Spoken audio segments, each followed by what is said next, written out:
Good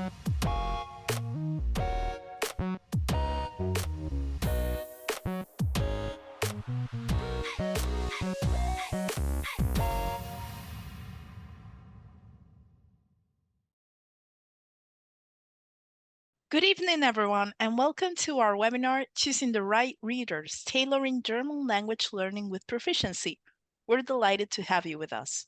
Today's session will start now at 6 p.m. Eastern Time and run for 60 minutes, followed by a 30-minute Q&A session.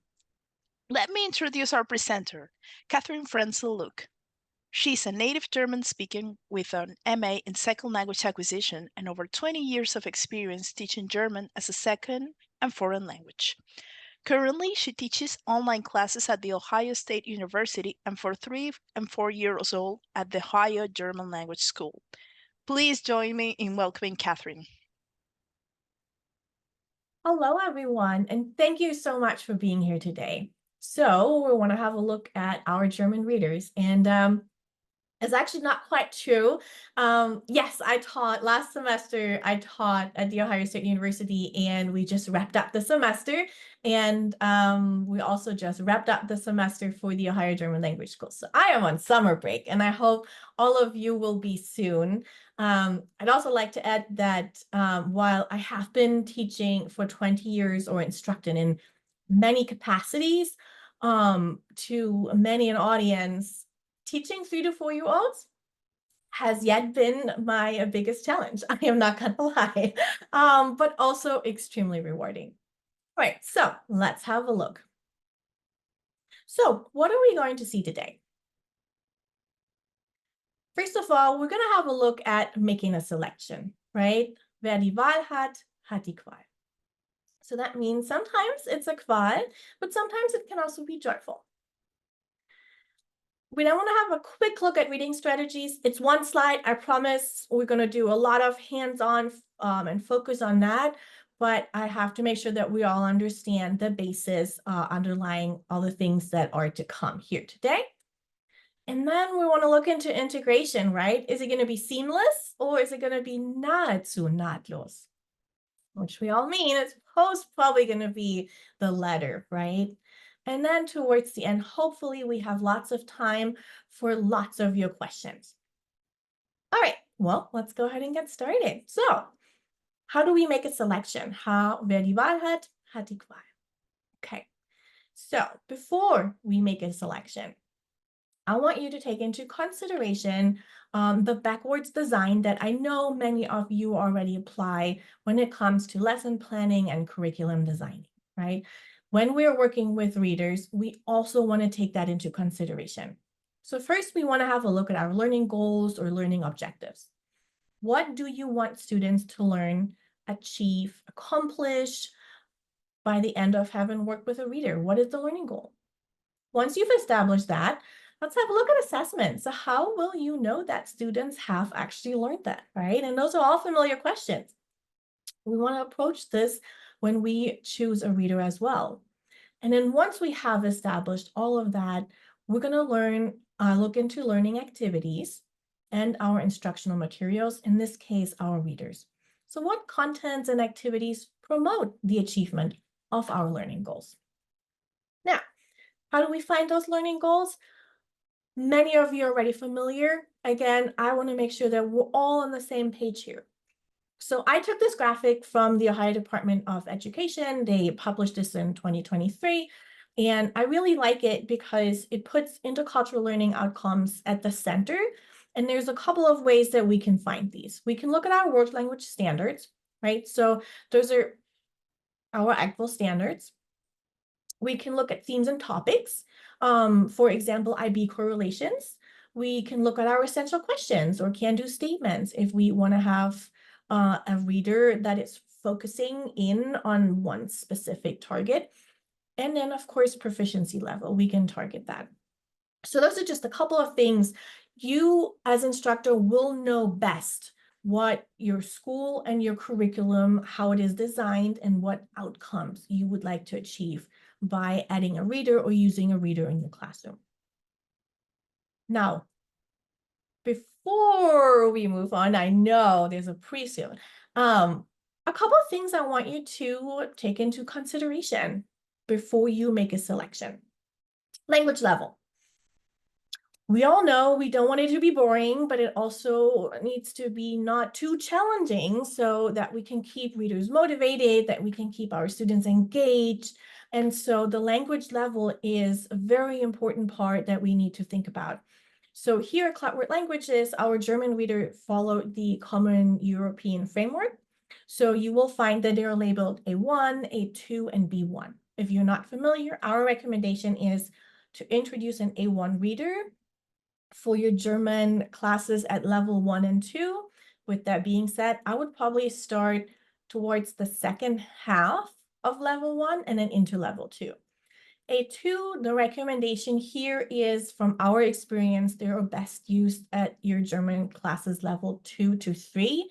Again, probably starting towards the middle of level 2, moving into level 3, and then B1 is here for your level 3 and 4 classes and for your AP classes, right? So those are the students that are really, that want to major in German, that want to go on and continue, that really love German. And second aspect that is really important to pick from is the genre, right? Do you want to work with a fictional story, or are your students just over that? Should it be an adventure? It can be factual text. We have those readers for you. A detective story, maybe add some crime, maybe a regional study, and so on. So we do have a variety of readers that feature all of these genres. And yes, I will introduce them here in a little bit. Now, another thing to consider is time allotted for reading. That oftentimes is underestimated. How long do you think it's going to take for your students to make it through a reader? When do they read?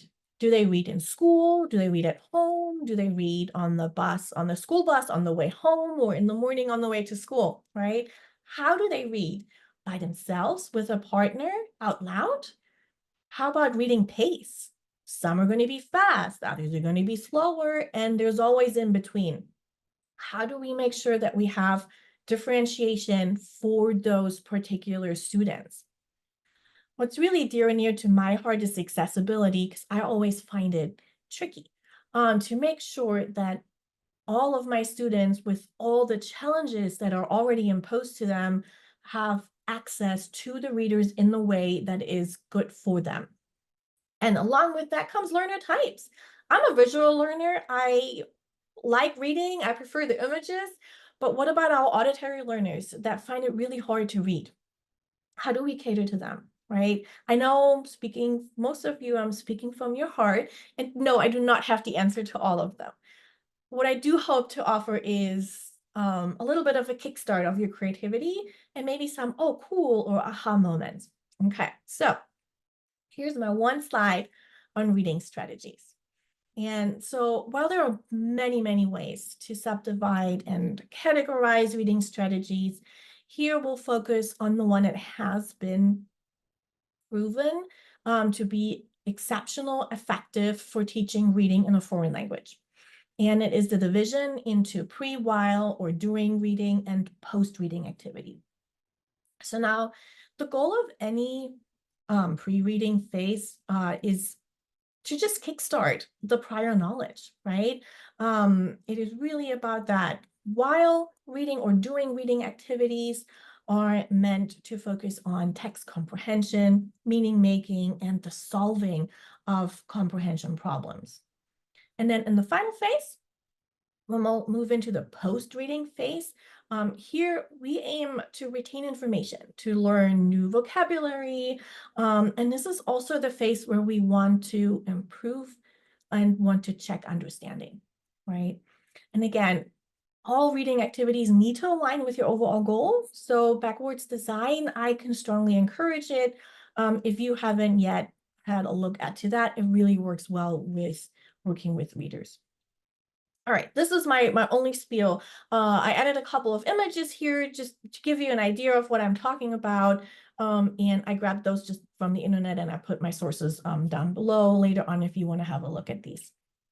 All right, so integration, I know that's why we're all here, right? So is it going to be nahezu nahtlos? And I can already tell you it has to be nahezu. It's almost seamless. And the reason why is because we all work on different curriculum. We all work with different teaching and learning materials, and we all work in a different pace.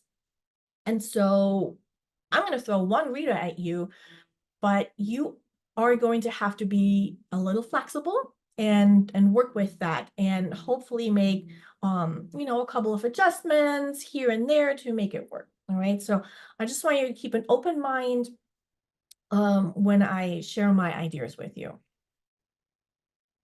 So when planning this webinar, I thought of 3 different scenarios and how I used readers. I have actually used them in that capacity in the past. And I've also collaborated with teachers that were struggling and kind of in the same position as I am today. So what to do within reader. And so I thought that one scenario is to have a reader accompany an entire semester, right? So from the beginning to the end of the semester, the reader just kind of follows along. That is very challenging, extremely rewarding, but also challenging. And we'll go into detail here in a little bit. Now, many of you may have already worked by using a reader as a project, right? We label it as a reading project, especially now. It's the end of the school year. Summer's approaching. You have 2 weeks left. What are you going to do? Throw in a reader. Not so fast. All right. Keep our learning objectives in mind. And then also let us help you establish your reading library, but also to find a way to work with it with your students. And I like to call that independent reading because in those cases, it is often so that students read on their own. They go to the library, they pick to your reading library, they pick a book and they start reading. Let's make sure that this is meaningful, right? While there is a place for reading for the purpose of reading, let's keep in mind that we're still in the language learning classroom, and our students don't read in English. They still read in German. So they might need a little bit more help to go all the way to comprehension. Okay. All right. So let's have a look at our first reader here. So for the semester accompanying, I chose Neu in der Stadt, which is a reader from our series Leicht und Logisch, A1. It does go along with our Portfolio Deutsch Neu textbook. So if you are already using that, then you and your students are familiar with the characters. And if not, fear not, it is introduced in a way that anyone at any time can use this.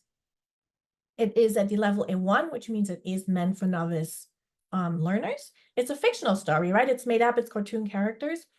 This reader contains 38 pages of content and pictures, 13 pages of reading activities, which are our reading comprehension activities towards the end. And then there's 5 pages of answer key and transcripts if needed, because this reader also comes with the audio to it. And audio here, meaning that there is a narrator who reads the reader out loud to the students. So it's not like a role play. All right, so what are we going to do? First, we're going to have a look at the content, right? And I already put a couple of items on the side that I found correlate with what most of our level 1 classrooms will cover. So here we talk about moving from one city to another. We also talk about apartment and living situations. We all know the chapter in level 1 where we introduce two-way prepositions, talking about where is this in this apartment? Where did I put that in this apartment? Where's the cat, right? We also talk about school. School is a topic that we cover in level 1. And hobbies, right? One of the big topics in level 1. Here, the hobbies soccer and music are being introduced, whereas for the chapter on music, there's also an opportunity to do a cultural deep dive into what a youth center, a Jugendzentrum in Germany looks like. Food, eating and drinking, right? What I love about this chapter, though, is that it offers the opportunity for regional study. And that's really nice. Then we have 3 chapters that cover a visit from friends. That gives us a little bit of a break. And then there is a problem, concert tickets, what's happening? And while chapter 12 is called Im Kaufhaus, and we think it's about clothing. It's really about theft and friendship. Really interesting twist here. And then the last chapter takes place at the summer party im Garten. So here you can take a deep dive into what is a German Garten. If you in East Germany or have any relation to that, you might want to talk about Schrebergärten, right? And what do summer vacation in Germany, what does that look like? It's very different to what American high school students' summer vacations look like. So already here we do have an overlap of topics that we normally teach in our level 1 classes. Now here's the tricky part, and please don't hold your breath, okay? So how do we do that? Planning. If, and I'm saying this not very lightly, if you are at all able, and if it is at all possible to rearrange the chapters in which you normally teach or approach teaching to fit thematically the order of the reader. Now, of course, that would be ideal. And I'm not saying you need to just crunch everything in there and then work with the reader and so on.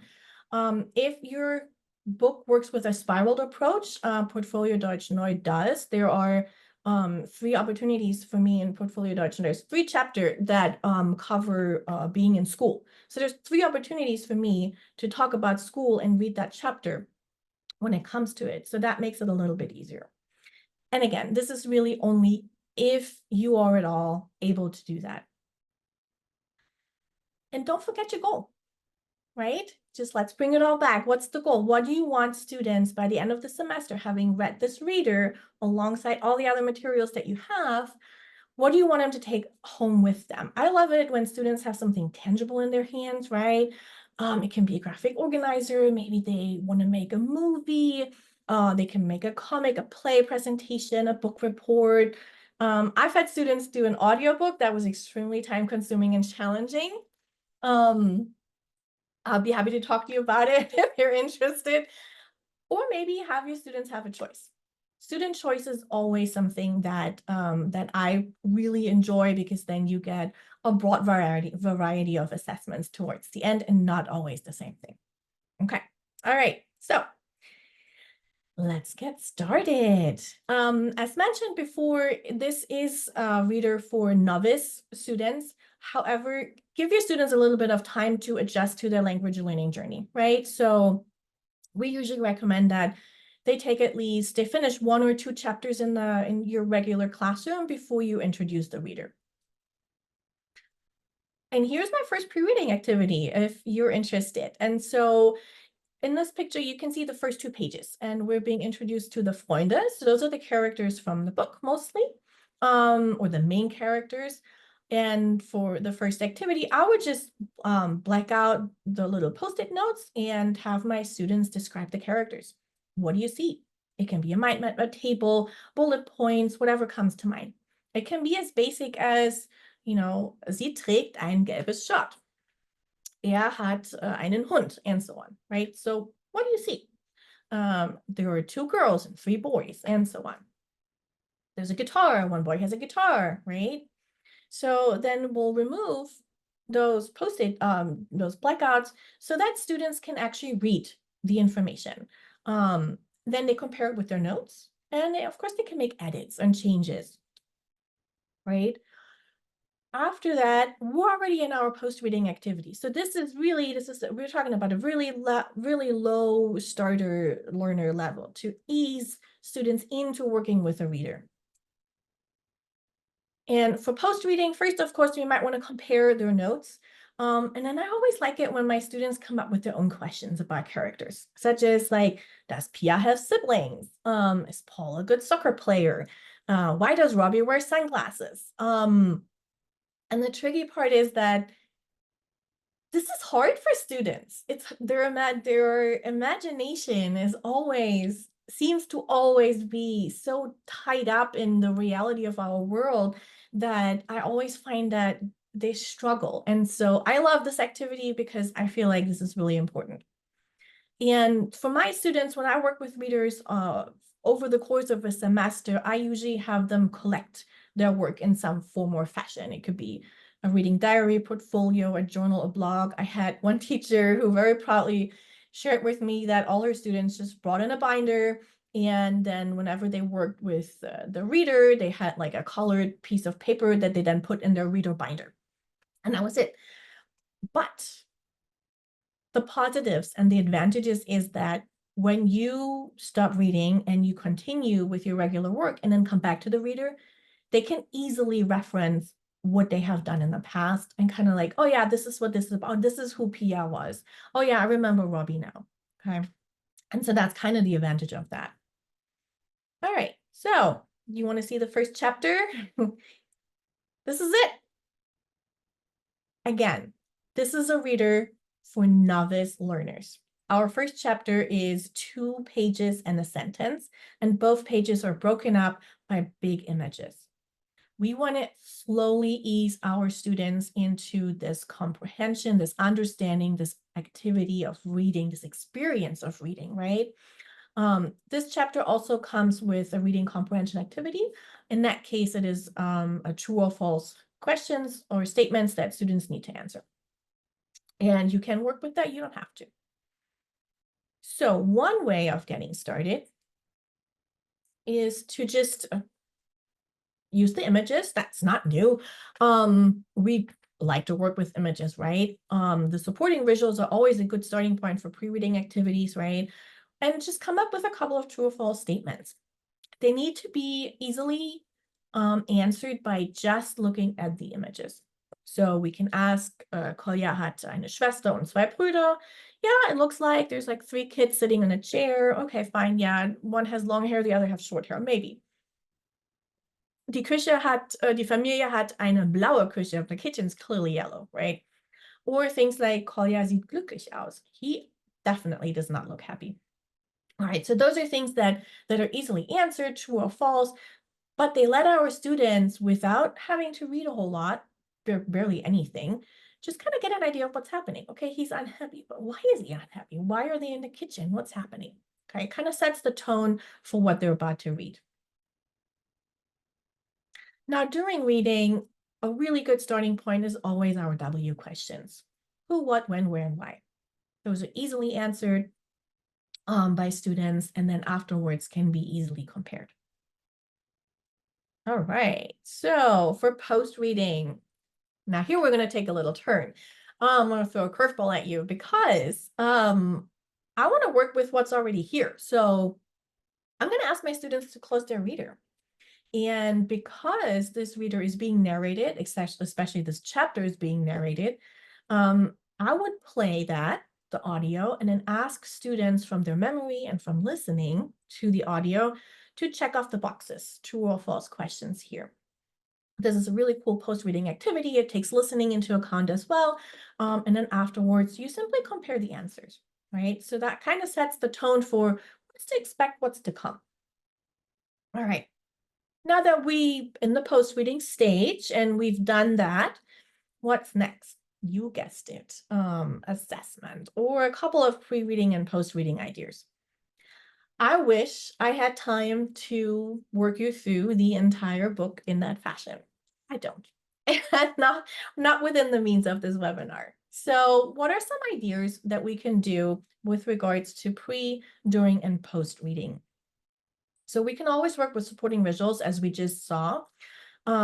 We can do a first scanning, right? What are some building blocks of the text? Are there headers, paragraphs, graphics, photos? What kind of text is it? Students can scan the titles, predict information. That's always nice. Description of photos. What do you see? Who do you see? And I love to ask, what do you not see? What's missing? In that case, with the family, there's a mom and 4 kids, but where's the dad? And then, of course, the true or false statements are a really nice and easy way to get students to ease into the actual reading.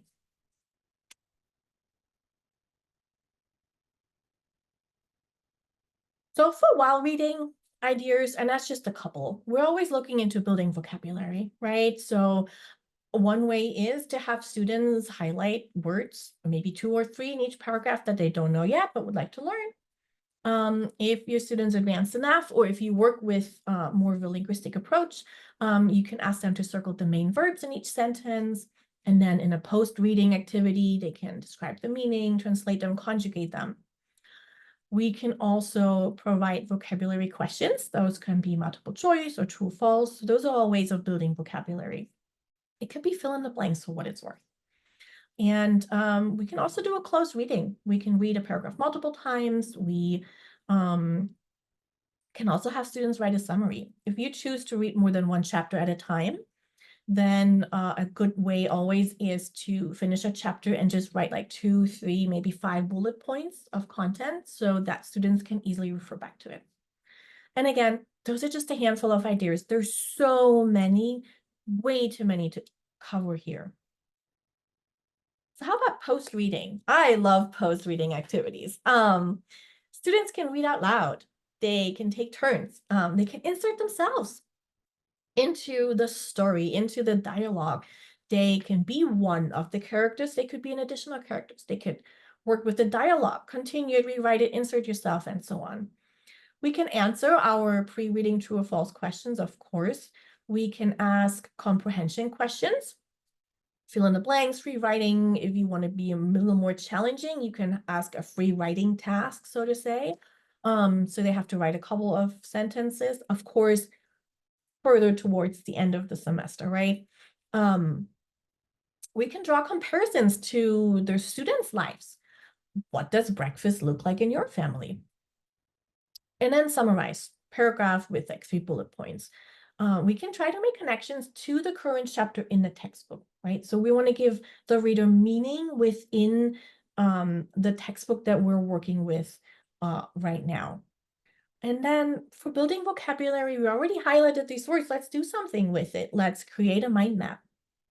Let's do a table. Maybe we can sort according to linguistic categories. What's a verb, a subject, a noun?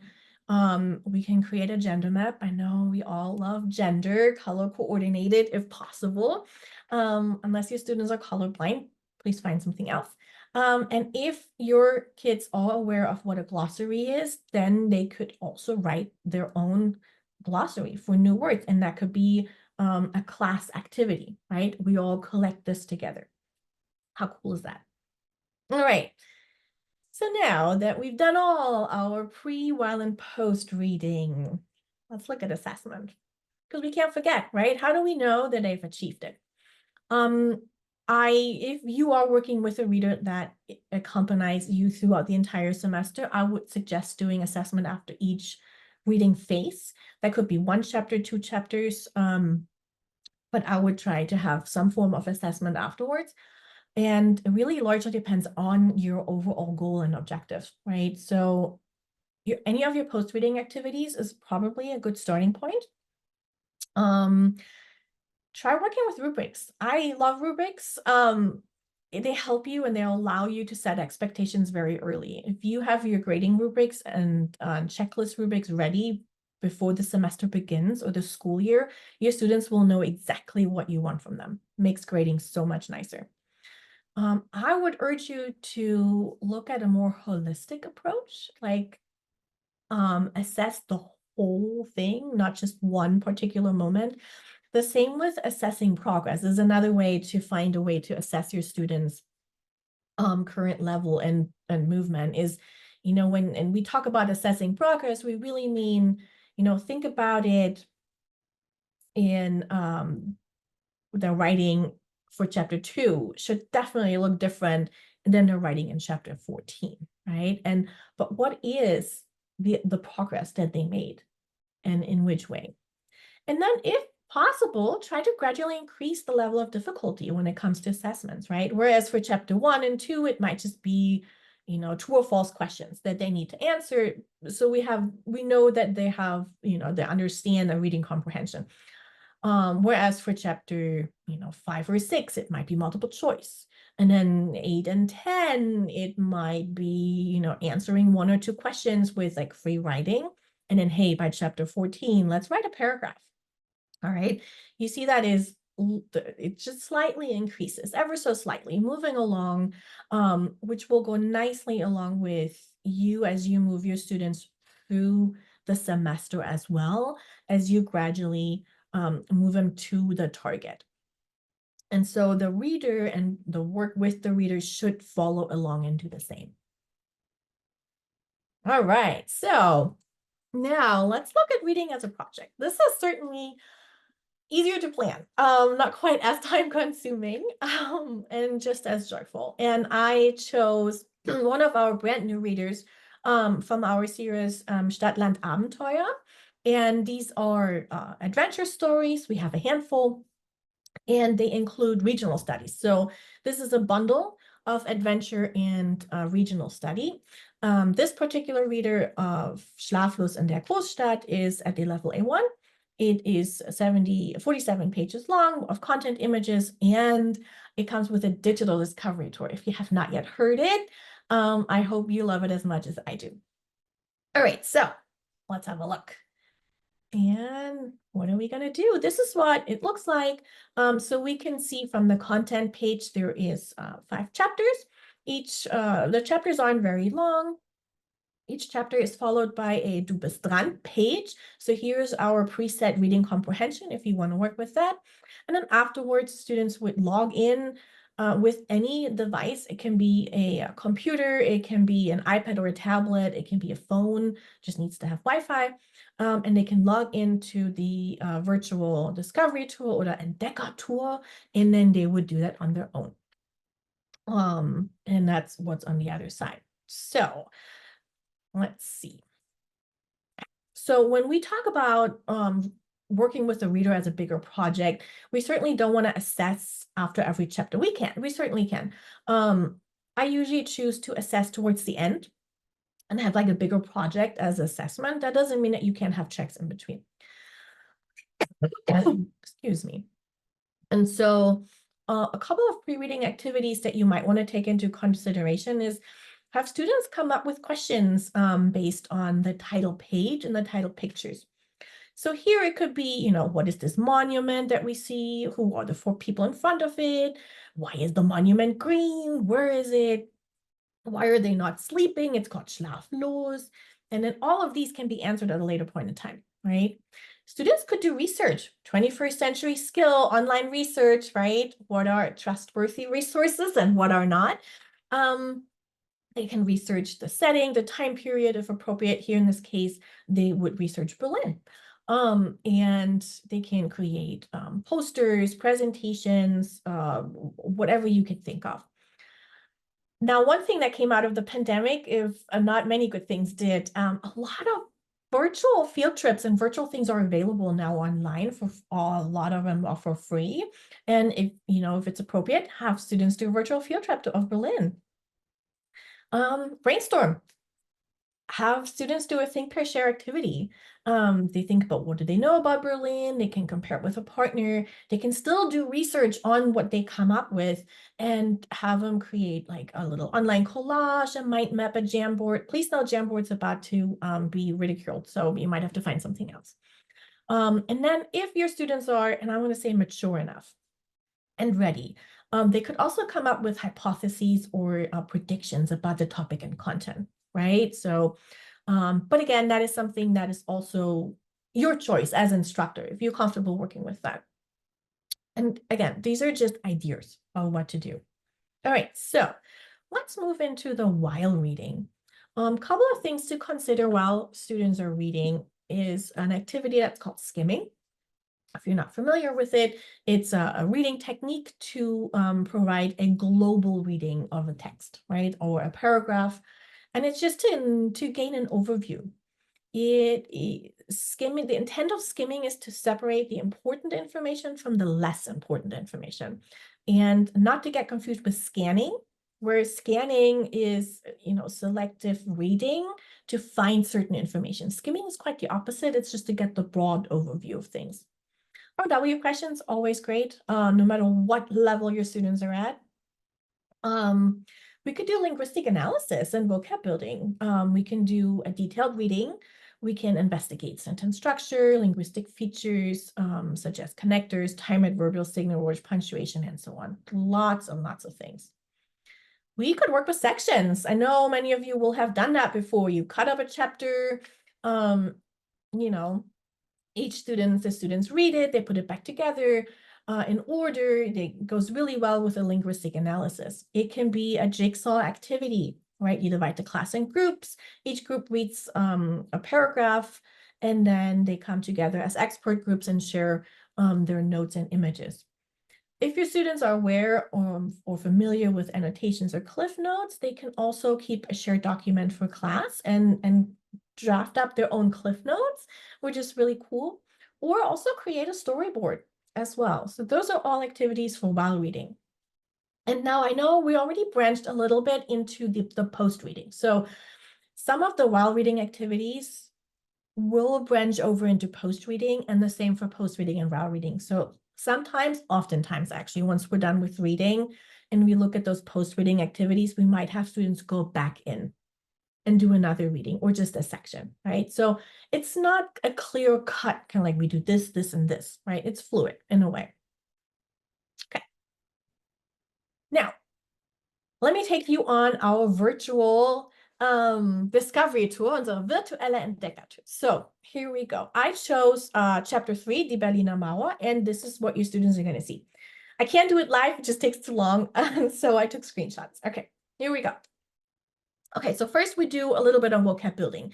There's 2 pages, students get images, and then the appropriate vocab item for it. So hier die Mauer, die Grenze, der Tunnel, der Luftballon, the Heißluftballon actually, and there's 2 of them. So after that, our students are asked to do a memory game where they have to match the picture with the written information. Afterwards, we're being introduced to where is West Berlin, Ost-Berlin, and die Berliner Mauer. And the activity is to then pin on the map, pin where it is. So to make sure they understand wo ist Ost, West, und Berliner Mauer. No, I tried this. Oh no, I got it wrong. Schade, Katrin. So I tried again. Und super. Gut gemacht. Then we get more reading. It's a reader. It's about reading. So we get a little bit of information on the East Side Gallery. And it's followed by reading comprehension. And this is a fill in the blanks kind of activity or information gap, whatever you want to call it. Now we read a little bit more about Bernauer Straße. And again, reading comprehension here, we need to match the different items. And I did all correct. It says, super, alles richtig. Yes. I can click on weiter. And now I get to read about Checkpoint Charlie. And it comes with images as well. And then after Checkpoint Charlie, students get to do a quiz. And this is a quiz for everything that we have looked at in this first chapter and the Discovery Tour. Now, you pick a number and a topic, and Berliner Mauer, I got right. Yes, 100 points for me. Bernauer Straße, I got wrong. I got a sad face.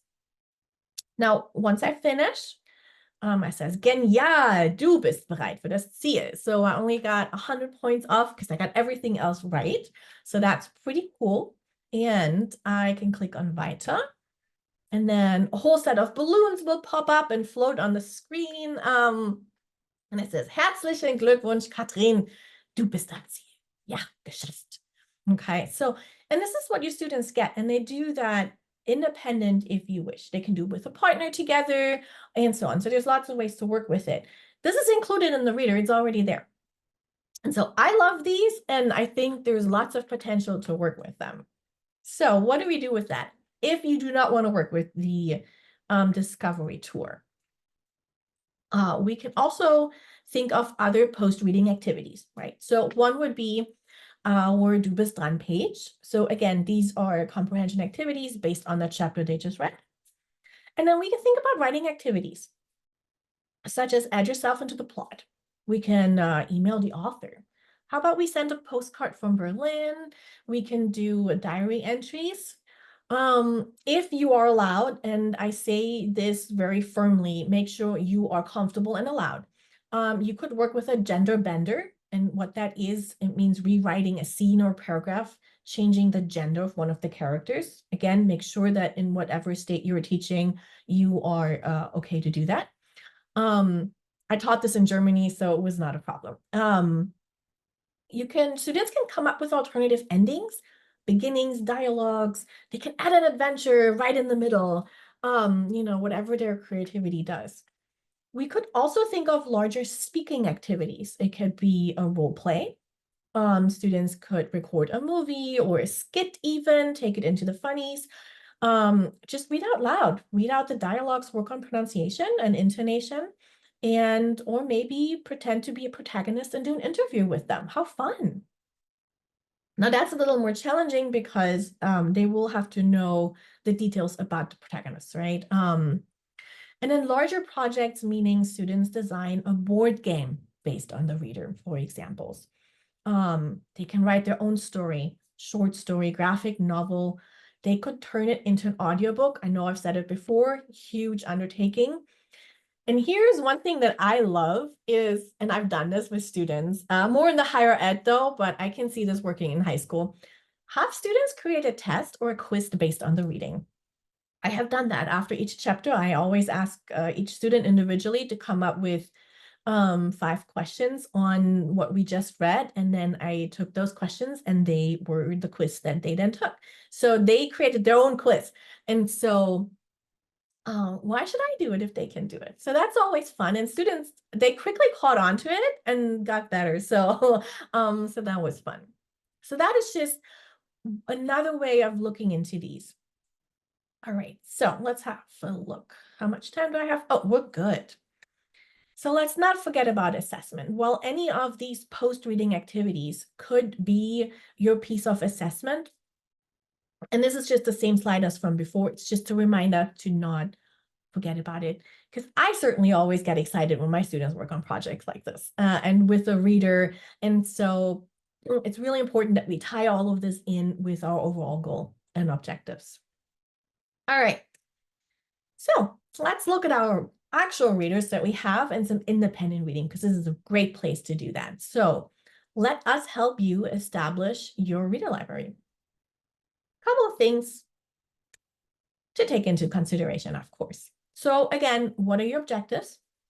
How about assessment and differentiation, accessibility, and then preparing worksheets?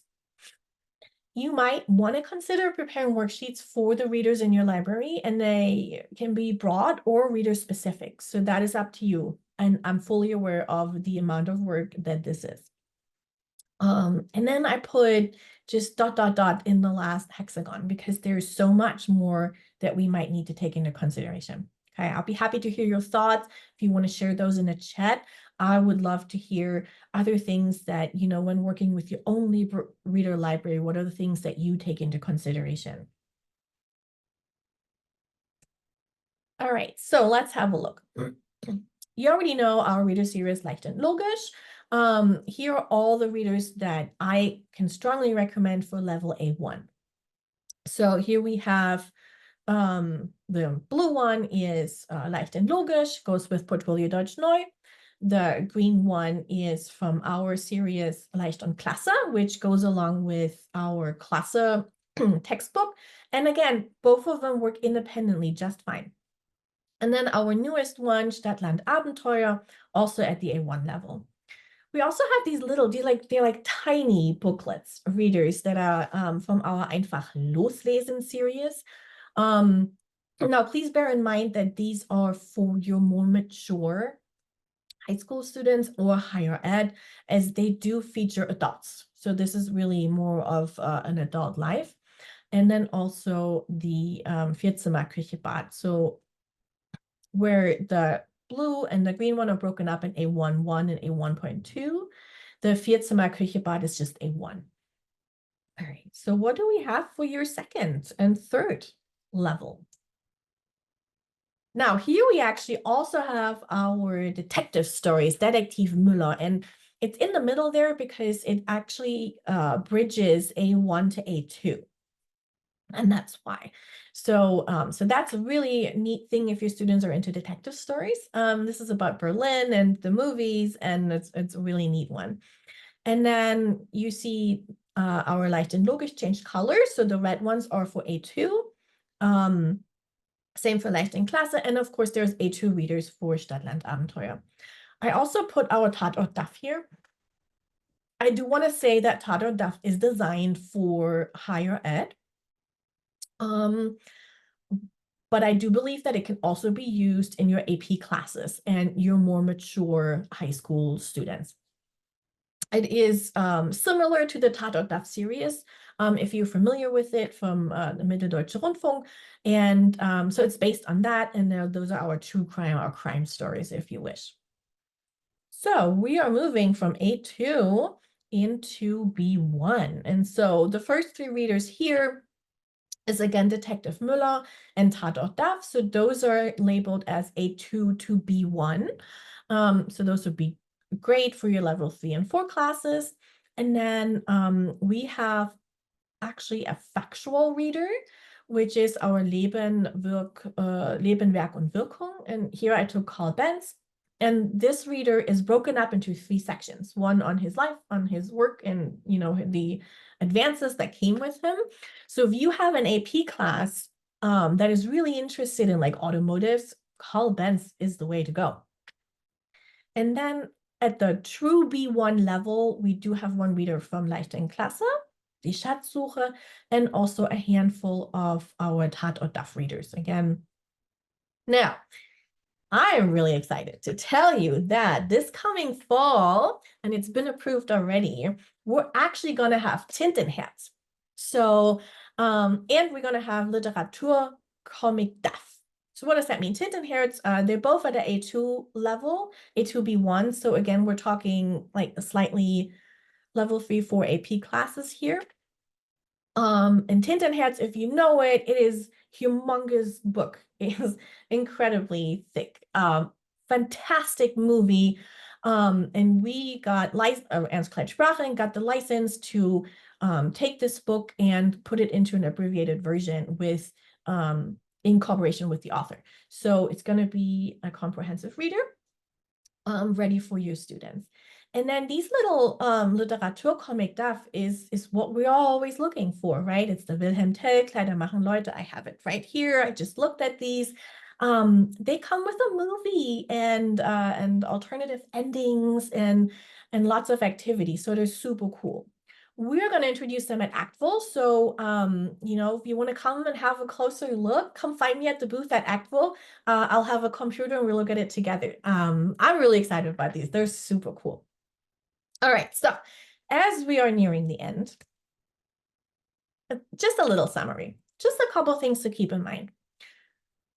When working with readers, don't lose sight of your learning goals for your students. It's easy. I know I've done it. It's happened. It happened to me. And it's hard to get back to it. Think about assessment early and let your students know. Set clear expectations and check in regularly. Don't underestimate the amount of time that takes to prepare, okay? Pick a reader now. Spend your summer reading and just here and there, with a glass of wine on the patio, if you're allowed to drink, to work on that. Think about assessment and sure, accessibility, that is, equal access for all of your different learners is so important. And then last but not least, joy. Reading should bring joy to you. Working with a reader should be joyful and should bring pleasure to you and your students. So don't forget about the fun. Put in some fun activities. All right, so now I got 2 more things for you. Did you know that we are a publisher, we sell books. If you order 20 or more readers, you actually get 20% discount. It doesn't have to be German readers. If you have Spanish and French colleagues and you each want, 10, there you go. We also are currently hosting a humongous clearance sale of our German products. So here you see all the readers that are on sale currently, and on sale, they're 50% off. So if you got a little money from your department or some budget left, this would be a good way to spend it. Okay, with that being said, if you want to purchase more than 5, get in touch with me so I can hook you up. Okay, now, what is left to say for me is thank you for all of you being here with me today. I know Wednesday evening is always a challenging time, at least in my family, and so I really appreciate you being here. Thank you very much, Catherine. That was great. Before we move on to the Q&A, please let me just mention about the KWL Learning Community. As we support your ongoing development in world language education, we invite you to explore our professional development offerings at the KWL Learning Community, which includes complementary onboarding, platform training, initial content implementation, free webinars such as these and training sessions, conferences and events. For those interested in furthering their professional growth, our tailored professional development programs for schools and districts can be explored in more detail at cledwl.com-pd. I'm going to put that in the chat now for you. 1 second. There we go. And now we will begin with the Q&A session. So please continue to submit your questions using the Q&A feature, and we'll address as many as we can in the remaining time.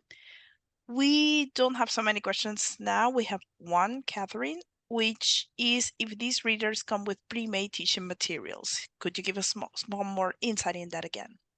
Yeah, so pre-made teaching materials as like a teacher's manual, they do not. And so they really are a reader. They're for reading and for you to implement them in whichever way you want. Now they do come with the comprehension, reading comprehension tasks in the back. All of the readers do. But with regards to like a set of teacher materials, for like your pre, during and post reading activities, they do not have that. No. No problem at all. Let's see if there are any additional questions. Apparently no. So let's just mention the feedback just in case any other questions come up. So if we could go to the next slide, please. 1 second. There you go. Perfect. Thank you. So we would appreciate if you could fill the feedback form. I'm going to put the link right in here, and you can also scan the QR code. We really need this feedback to continue improving these webinars and the rest of our PD offering. So please, we hope that you can give us a few minutes of your time. Let me see, because I think we just got another question. Yes. Do you have suggested readers for B1 plus for adults? I would definitely work with the let me think, with the Tat or Daf. That's the Tat or Daf, or can the B1 readers are quite challenging. And then also the well, it depends on what your adults like. So that's always a little tricky, but Tat or Daf is a good one. If your adults, if your learners like those, and also the wer ist eigentlich? So I've noticed that especially adults really enjoy those because they get to know factual ideas, and it's kind of like trivia in a sense for them. So they're like, oh, I didn't know that. I didn't know Carl Benz was German. I was like, yes, he is. And we have one of my favorites now is Rudolf and Adi Dassler. And a lot of people don't know they're German, and Adidas is the two together. And so those are really cool factual readers that I feel like adults usually appreciate because just of the fact that they're non-fictional in a sense. So they work with graphs and like all kinds of things. So those would definitely be my go-to ones. Perfect. Thank you. No more other questions? Apparently no. In that case, I just have to say again, thank you, Catherine. And of course, thank you all for joining us for today's webinar. We hope you found it enlightening and are now better prepared to select appropriate German language resources for your students. Don't forget to join us tomorrow for our webinar, Myths and Misconceptions in Communicative Language Teaching. And thank you once again for your participation. We are looking forward to see you on further events. Hope you all have a great evening. Thank you. Tschüss, bis bald.